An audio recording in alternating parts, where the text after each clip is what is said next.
काल वाळेगावात भेटला मला मग आते भाऊ आणि तो कसा भेटला सांगतो आजच्या व्हिडिओ पुरा पहा. तर नमस्कार पब्लिक, मी तुमचा संकेत नावकार. काल मले आणि भागवतले जायचं होतो वाळेगावले. आम्ही बसलो भास्करची वाट पाहता पाहता भावना वाटी 12 वाजले. वारे वाले का म्हणलं लेका लय सुपर काम केलं आज. मग बसलो बा त्याच्या गाडीवर निघालो वाळेगावकडे. वाळेगाव पोहोचलो आणि सगळ्यात पहिले तर जागेश्वर विद्यालय शाळेत आलो गॅदरिंग पाहायले. अटी गर्दी तर चांगल्या संख्येने लाभली होती बा. आणि इकडे स्टेजवर लहान लहान चिमुकली मुलं मस्त डान्स करत होते.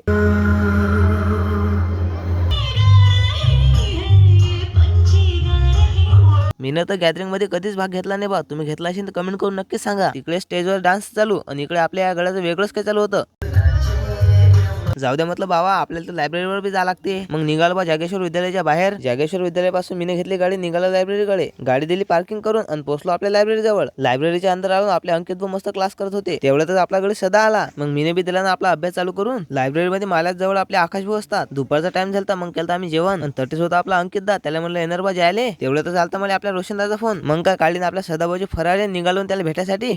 हा आहे आपला रोशन दादा, म्हणजे मला आते भाऊ. तो चालला आता शहापूरले म्हणून हातात त्यानं फोन केला आणि मी गेलतो त्याला भेटायला. त्याच्यासोबत मारला मी घोटभर चहा आणि वापसी निघालो आम्ही लायब्ररीकडे. संध्याकाळी 6 वाजता काढली आपल्या ज्ञानभाऊन गाडी आणि आम्ही निघालो घराकडे. आजच्यासाठी एवढंच होतं. व्हिडिओ पटला असेल तर फॉलो करून घ्या. आपण भेटू आता अशाच पुढच्या व्हिडिओ मध्ये. ते लोकदा वाजवूयात.